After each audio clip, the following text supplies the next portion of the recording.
Well, welcome to one of our many training videos that help us as a student ministry with policy and procedures, as well as how do we carry out our vision and do it effectively and efficiently.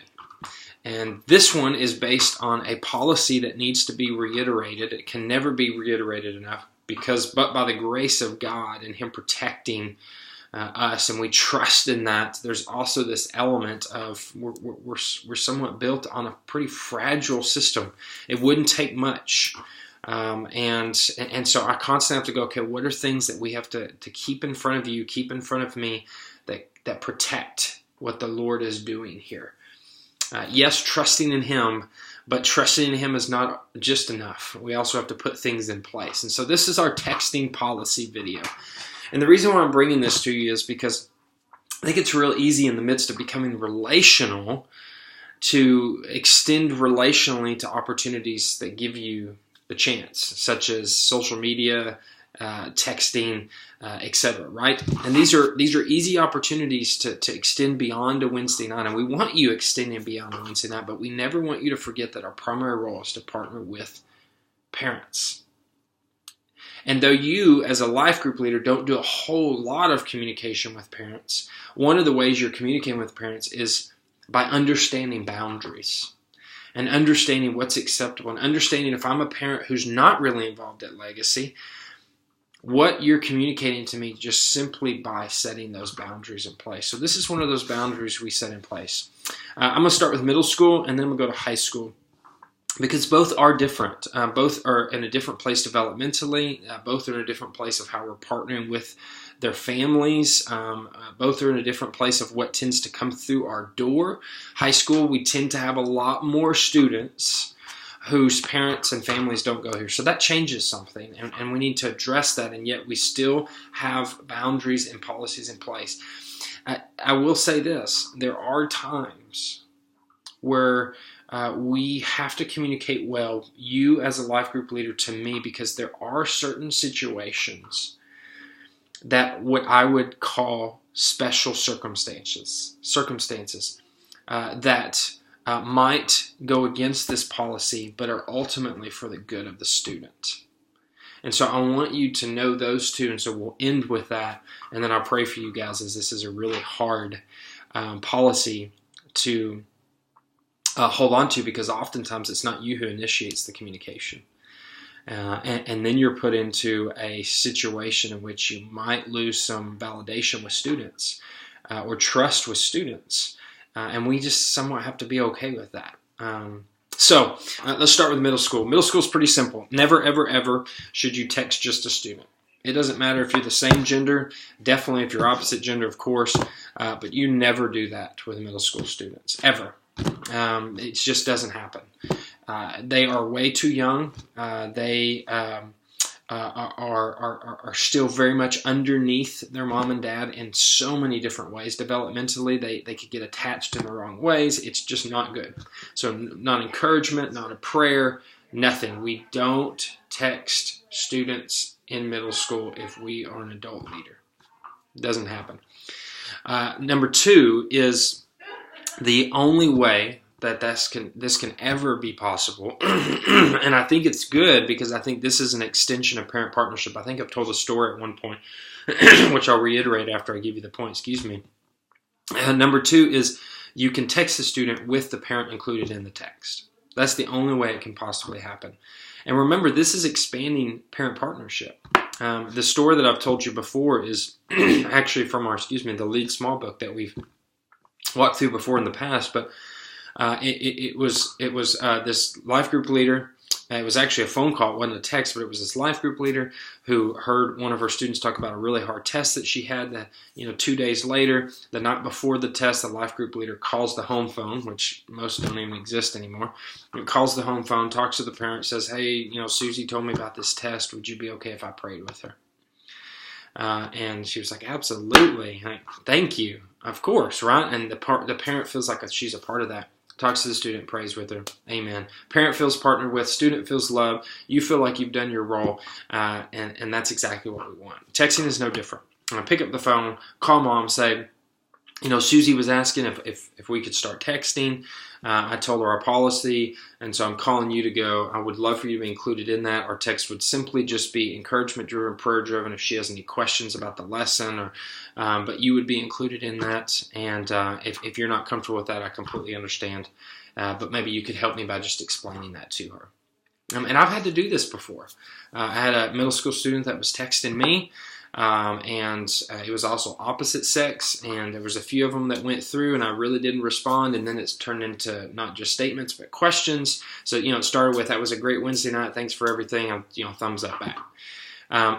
But then after a while, it turned into questions and wanted to go deeper, and so I just picked up the phone and I called parent. And I said, here's the situation. I think it'd be good if you talk to her. I don't mind having, her feeling like she can ask questions. And look, it's perfectly fine. That student comes every Wednesday night and there's nothing wrong. And feels the freedom to come up and ask me questions. So that's the policy for middle school. Never, ever, ever, unless a parent's included. Pretty simple. Phone calls is the same way. You call the parent hands the phone over to the kid. I think for many of you, if you're in the younger ages, they really don't have phones, and if they do, they're pretty limited usage. I think this is more when you get into the 8th grade level and 7th grade level.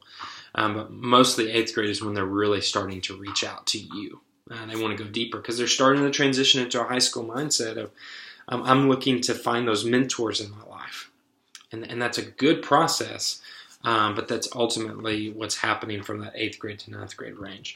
Okay, high school gets a little bit more complicated, but there's still some pretty simple policies in place that aren't hard to forget. First is you never speak to the opposite sex by yourself, ever. We'll get to the same sex here in a second, but opposite sex never by yourself. There should always be someone included. If the parent works on Lisa, if the parents, and I'm going to get to this in a second, if the parents are not here at the church. I don't have a relationship with the parents, but the student is texting me. I immediately include Annalisa on. I'll let the student know. Annalisa's on the text. Here's our policy. And if they still feel comfortable after that, then they'll text for questions, because ultimately it's a lot of questions about the lesson. Or I'm going to, I've got this friend and I really want them to come to know Jesus. Can you pray with me? Pray for me, absolutely. But Annalisa sees those. So that's the first one, opposite sex, never. Secondly, ask permission for the parent, even with same sex. So if the parent goes here, if the family's involved, even if you've just met them from dropping their student off from a trip, you have enough of a relationship, and you can jump on Fellowship One or ask me, get the parent's number, call them, say, hey, so-and-so, I'm life group leader, so glad your student's coming. They've reached out or told me things I'd love to be able to just encourage them, ask them questions, but I really want your permission, and would really love you included on the text. So include them if you can. I understand in high school it gets a little complicated because honestly parents just don't. They don't want to be on it. They don't care. And that's sad in some respects, but it's also understandable. Now you're another mentor in their life, and they have coaches and teachers and other people in their life that we trust to pour into them, and we've put certain people around them, and so you have their permission though. And then if at any point you feel like the parent needs to know anything that was text, don't be afraid to pick up the phone and call them. Finally, you want to keep your text to encouragement, questions, and prayers. Okay, so if you've got parents' permission, preferably parent included in the text. That can get dicey at times, and we're going to talk about that in just a second. But let's just say, normal situation. Same sex. Parents' permission. Hopefully the parent jumps on there. If not, you got their permission. You're willing to communicate anytime something goes, hey, I think you need to know about this. This was communicated to me. Then ideally, you're keeping your text to encouragement, prayer, and questions that they may have. Anything past that, go, hey, let's talk about that on Wednesday. And that way you don't have this really deep text conversation going back and forth. So that is the normal policy, okay? Same sex, parents' permission, preferably parent being on the text, and keep them to questions, prayer, and encouragement. Now, there are special occasions. And the special occasions are two very specific ones that come to my mind. One is that the parents want nothing to do with church, the people that their student is going to church with, because their student's driving and their student just says, I'm going, okay, don't care, don't want to hear about it. And now ultimately, you are filling a spiritual role within that student's life. A spiritual gap that is not happening. At their home, there is not a focus on the gospel. There are not gospel-centered shepherding principles happening at home. And so you, in some ways, are filling that gap. Now, once again, if at all possible, even if the parent doesn't come and doesn't care about Jesus at all, get their number, call them, let them know who you are, and that you will be texting their student. But ultimately, that student is going to reach out to you. I promise. It's going to happen. Y'all know that. You've been in this long enough. So you need to be ready to filter that and go, is this a good decision? Is this not a good decision? How do I keep it, where it needs to be, and fill a gap so they don't feel like they're alone in this journey, in this walk throughout the week, and not just on Wednesdays, but also protect, their parent from thinking something. So you really, and I would say on both of these occasions, you need to come to me and talk to me and go, here's the situation I find myself in. And then I'll talk you through it. And sometimes that's me picking up the phone and calling parents. The second situation that you need to know about is the one in which the parents are being the parents are being abusive, both verbally or physically. Okay?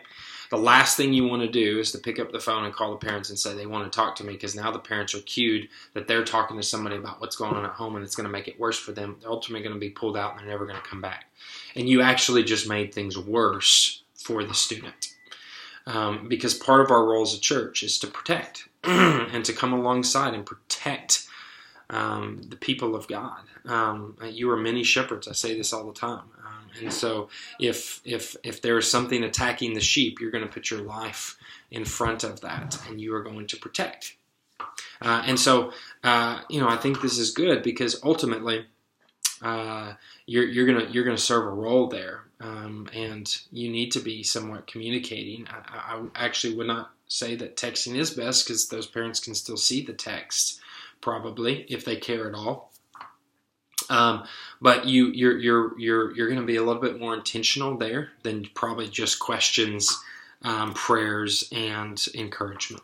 It's probably going to be some problem solving. It's probably going to be some pretty spiritually heavy problem solving. So these are our policies. Both of those, by the way, both of those situations, you need to come to me and talk to me. At that point, we're in a situation where we're figuring out other things as well as texting, right? And how we're going to communicate with the student. But across the board, very simple.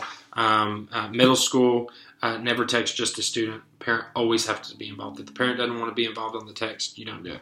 High school, never text. Opposite sex, so you got same-sex student asking permission. Hopefully parents involved. Keep them to questions, encouragement, prayer, except for the two unique situations that you have to keep in mind, but should be communicating to me. So that's our policy for texting. If you have any questions, give me a holler. I'm sorry this one was a little bit longer. These are policy videos, so they're going to be a little bit longer, but you need to be aware of these things. And if I find out that you're not following this policy, then just expect for me to follow up with you, figure out why. Maybe you just forgot, maybe you got excited and didn't think through. I get it. You're trying to be relational. You're trying to go above and beyond, but we got to stick to policy. So love you guys. Thank you for all you do. Thank you for thinking through with me, how do we protect what God is doing here.